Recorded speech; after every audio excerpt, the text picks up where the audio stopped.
जय हिंद प्यारे दोस्तों, आप सभी लोग कैसे हैं। हम उम्मीद करते हैं कि आप सभी लोग अच्छे होंगे, स्वस्थ होंगे, मस्त होंगे और आप सभी लोग की पढ़ाई भी अच्छी से चल रही होगी। तो प्यारे दोस्तों, आज की इस क्लास में हम लोग पढ़ने वाले हैं क्लास 12 पॉलिटिकल साइंस के कुछ VVI ऑब्जेक्टिव क्वेश्चन जो कि आपके एग्जाम के लिए काफ़ी महत्वपूर्ण है मेरे साथियों। तो आप लोग इस क्लास में शुरू से लास्ट तक बने रहिए, जिससे आपको सभी क्वेश्चन अच्छी तरीके से याद हो जाए और कम से कम आप लोग 10 का जवाब जो है कमेंट बॉक्स में भर दीजिएगा, जिससे हमें पता चले कि आप लोग की तैयारी कैसे चल रही है।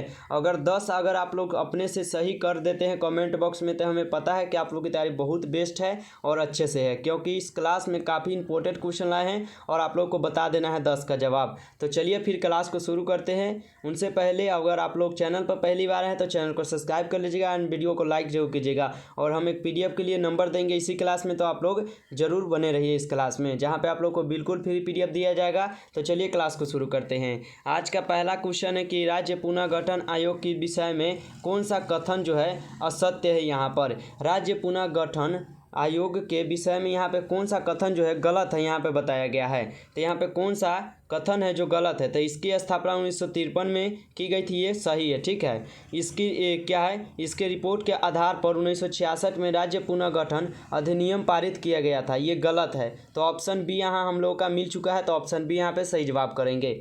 चलिए अगला क्वेश्चन पढ़ेंगे 2 नंबर क्वेश्चन क्या है बाबू हम लोगों का कि भारत में विविधता में एकता की विशेषता किसने बताई थी। महात्मा गांधी, सुभाष चंद्र बोस, राजेंद्र प्रसाद या जवाहरलाल नेहरू। बताइए भारत में विविधता में एकता की विशेषता किसने बताई थी बाबू। तो यह बताए थे पंडित जवाहरलाल नेहरू। ऑप्शन डी यहाँ पे बिल्कुल सही जवाब हो जाएगा। चलिए अगला क्वेश्चन देखते हैं 3 नंबर क्वेश्चन क्या है कि भारत के संविधान के किस अनुच्छेद के अधीन भारत के राष्ट्रपति पर महाभियोग चलाया जा सकता है। तो अनुच्छेद 356 के तहत, अनुच्छेद 75 के तहत, अनुच्छेद 76 के तहत या अनुच्छेद 61 के तहत। तो भारत के संविधान में किस अनुच्छेद के अधीन भारत के राष्ट्रपति पर महाभियोग चलाया जा सकता है। तो अनुच्छेद 61 के तहत। ऑप्शन डी यहाँ पे सही जवाब हो जाएगा। चलिए अगला क्वेश्चन देखते हैं 4 नंबर क्वेश्चन क्या है कि संविधान निर्माता सभा के प्रारूप समिति के अध्यक्ष चुने गए हैं। संविधान के निर्माता समिति के अध्यक्ष कौन चुने गए हैं बाबू। तो यह चुने गए हैं doctor Bhimrao Ambedkar ji. Option D यहाँ पे सही जवाब हो जाएगा। चलिए अगला क्वेश्चन देखते हैं 5 नंबर क्वेश्चन है कानून का समान संरक्षण शब्दावली कहाँ से लिया गया है। कानून का समान संरक्षण शब्दावली कहाँ से लिया गया है बाबू। तो यह अमेरिका से लिए गए हैं। ऑप्शन ए यहाँ पे बिल्कुल सही जवाब हो जाएगा। चलिए अगला क्वेश्चन देखते हैं 6 नंबर क्वेश्चन क्या है कि मुख्य चुनाव आयुक्त तथा अन्य चुनाव आयुक्तों की नियुक्ति किसके द्वारा की जाती है। राष्ट्रपति, प्रधानमंत्री, लोकसभा अध्यक्ष या विधि मंत्री। तो मुख्य चुनाव आयुक्त तथा अन्य चुनाव आयुक्तों की नियुक्ति किसके द्वारा की जाती है। तो यह किए जाते हैं राष्ट्रपति के द्वारा। ऑप्शन ए यहाँ पे बिल्कुल सही जवाब हो जाएगा। अगला क्वेश्चन पढ़ेंगे 7 नंबर की प्रतिनिधि लोकतंत्र का आधार है। प्रतिनिधि लोकतंत्र का आधार है तो लोकसभा का। ऑप्शन सी यहाँ पे बिल्कुल सही जवाब हो जाएगा। चलिए अगला क्वेश्चन देखते हैं 8 नंबर क्वेश्चन क्या है कि राज्यसभा के सदस्यों के लिए न्यूनतम आयु क्या है। 25 वर्ष, 30 वर्ष, 21 वर्ष या 35 वर्ष। तो राज्यसभा की सदस्य बनने के लिए आपकी न्यूनतम उम्र होनी चाहिए 30 वर्ष बाबू। ऑप्शन बी यहाँ पे सही जवाब हो जाएगा। चलिए अगला क्वेश्चन है 30 नंबर। चलिए 9 नंबर क्वेश्चन क्या है कि भारतीय संविधान में समवर्ती सूची की प्रेरणा कहाँ से ली गई है। अमेरिका, स्विट्जरलैंड, ऑस्ट्रेलिया या सोवियत संघ से। तो 9 का सही जवाब हो जाएगा बाबू। ऑप्शन सी ऑस्ट्रेलिया से लिया गया है।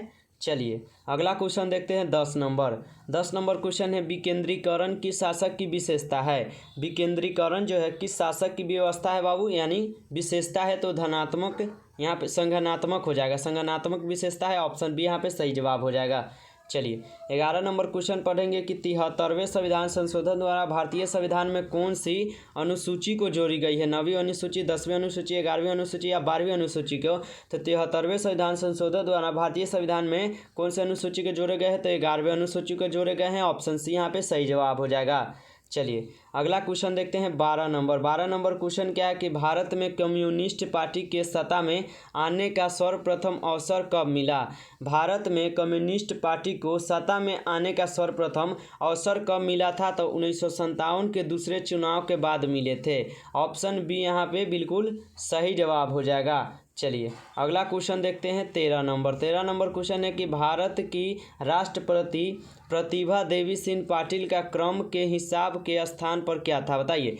भारत की राष्ट्रपति प्रतिभा देवी सिंह पाटिल का क्रम के हिसाब पर कौन सा स्थान था, 12वां 13वां 14वां या 11वां था। तो सही जवाब हो जाएगा बाबू कौन सा, 12वां हो जाएगा, ठीक है, 12वें स्थान पर थे। चलिए अगला क्वेश्चन देखते हैं 14 नंबर के, स्वतंत्र भारत के प्रथम गवर्नर जनरल कौन थे। स्वतंत्र भारत के प्रथम गवर्नर जनरल कौन थे, तो लॉर्ड माउंटबेटन थे। ऑप्शन सी यहाँ पे बिल्कुल सही जवाब हो जाएगा बाबू। एक तरह से मानिए तो ये वायरल प्रश्न है, ठीक है, आप लोगों को ये याद रखना है, वायरल प्रश्न एकदम पूछे जाते हैं ये प्रश्न, ठीक है, याद रखिएगा सभी प्रश्न को।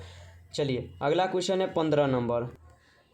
15 नंबर क्वेश्चन क्या है कि स्वतंत्र भारत में प्रथम आम चुनाव कब हुए थे। स्वतंत्र भारत में बाबू प्रथम आम चुनाव जो है यहाँ पर कब हुए थे, तो ये प्रथम आम चुनाव 1952 में हुए थे, जो कि ऑप्शन बी में दिया गया है। चलिए अगला क्वेश्चन देखते हैं 16 नंबर।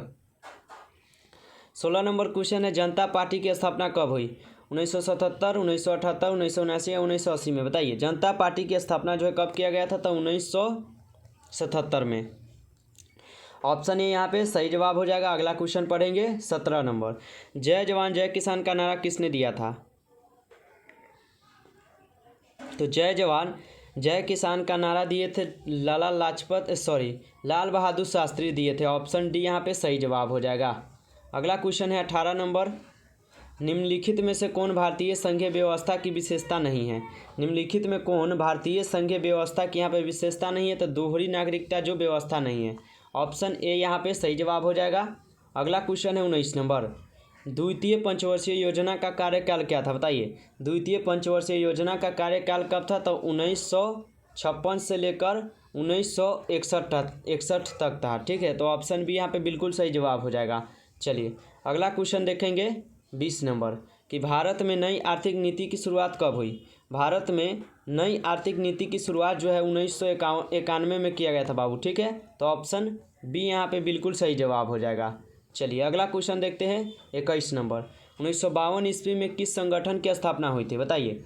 1952 में किस संगठन की स्थापना किया गया था बाबू, तो राष्ट्रीय विकास परिषद का। ऑप्शन सी यहाँ पे बिल्कुल सही जवाब हो जाएगा।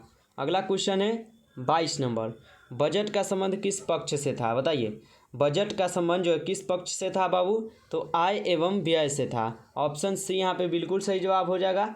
अगला क्वेश्चन पढ़ेंगे 23 नंबर। किस पंचवर्षीय योजना को योजना कहा गया, बताइए। किस पंचवर्षीय योजना को योजना कहा गया है, तो छठी योजना जो कि 1980 से कितना है, तो 85 तक को, ठीक है, ऑप्शन डी यहाँ पे बिल्कुल सही जवाब हो जाएगा। चलिए अगला क्वेश्चन देखते हैं 24 नंबर। भारतीय योजना आयोग को कब समाप्त कर दिया गया था। भारतीय योजना आयोग को कब समाप्त किया गया था बाबू, तो 2014 को हम लोग बोल सकते हैं। ऑप्शन डी यहाँ पे सही जवाब हो जाएगा। चलिए अगला क्वेश्चन पढ़ते हैं 25 नंबर। 1938 में भारतीय राष्ट्रीय कांग्रेस की नियोजन समिति का गठन किसने किया। 1938 में भारतीय राष्ट्रीय कांग्रेस की नियोजन समिति का गठन किसने किए थे बाबू, तो यह किए थे सुभाष चंद्र बोस जी। ऑप्शन सी यहाँ पे बिल्कुल सही जवाब है। अगला क्वेश्चन है 26 नंबर। 10 सूत्रीय कार्यक्रम किसके द्वारा किया गया था, बताइए। 10 सूत्रीय कार्यक्रम जो किसके द्वारा किया गया था, तो इंदिरा गांधी के द्वारा। ऑप्शन सी यहाँ पे बिल्कुल सही जवाब हो जाएगा। अगला क्वेश्चन पढ़ेंगे 27 नंबर। 27 नंबर क्वेश्चन क्या हमारा कि निम्नलिखित में से कौन सा कथन गुट निरपेक्ष आंदोलन के उद्देश्यों पर प्रकाश नहीं डालता है। निम्नलिखित में से कौन सा कथन गुट निरपेक्ष आंदोलन के उद्देश्यों पर यहाँ पे प्रकाश को नहीं डालता है, तो वैश्विक आर्थिक असमानता की समाप्ति पर ध्यान केंद्रित करना, जो कि ऑप्शन डी में दिया गया है, तो ऑप्शन डी यहाँ पे बिल्कुल सही जवाब कीजिएगा, ठीक है। चलिए अगला क्वेश्चन देखते हैं 28 नंबर। 28 नंबर क्वेश्चन है कि भारत एवं बांग्लादेश के बीच फरफक्का समझौता पर हस्ताक्षर हुआ था। भारत एवं बांग्लादेश के बीच फरफक्का समझौता पर हस्ताक्षर कब हुआ था, यानी वह साइन कब किए थे, तो वह किए थे 1996 में, जो कि ऑप्शन सी में दिया गया है। चलिए अगला क्वेश्चन देखते हैं 29 नंबर। चलिए 29 नंबर क्वेश्चन क्या है कि मैक मोहन रेखा क्या है। मैकमोहन रेखा जो है क्या है, तो यह जो है एक देश को दूसरे देश से काटने वाली रेखा होती है। जो मैकमोहन रेखा काटती है किसको, तो भारत एवं चीन के बीच की सीमा को मैकमोहन रेखा कहा जाता है। ठीक है, तो ऑप्शन यहाँ पे हम लोग का सी हो जाएगा सही जवाब। चलिए अगला क्वेश्चन है 30 नंबर। 30 नंबर क्वेश्चन क्या है कि गुट निरपेक्ष की नींव रखने में किस भारतीय नेता का प्रमुख योगदान था। किस नेता का प्रमुख योगदान था, तो जवाहरलाल नेहरू जी का था। ऑप्शन सी यहाँ पे बिल्कुल सही जवाब हो जाएगा। तो दोस्तों आज की इस क्लास में टॉप 30 क्वेश्चन लिए गए थे और सभी क्वेश्चन काफ़ी इंपॉर्टेंट क्वेश्चन थे आपके 2025 के फाइनल एग्जाम के लिए। तो आप लोग बताइए कि 30 प्रश्न में कितना सही कर पाए हैं, और ये क्लास आपको अच्छा लगा हो तो क्लास को लाइक कर दीजिएगा जल्दी से, और चैनल पर पहली बार आए हैं तो बाबू चैनल को भी सब्सक्राइब कर लीजिएगा और दोस्तों को शेयर जरूर कीजिएगा। और PDF के लिए आप लोग हमें इस नंबर पर एकदम मैसेज कर दीजिएगा। फ्री PDF मिलेगा 962 18 834। तो आप लोग इस नंबर पर हमें ज़रूर मैसेज कीजिएगा। चलिए हम लोग किसी नेक्स्ट वीडियो में मिलते हैं, तब तक के लिए जय हिंद, वंदे मातरम।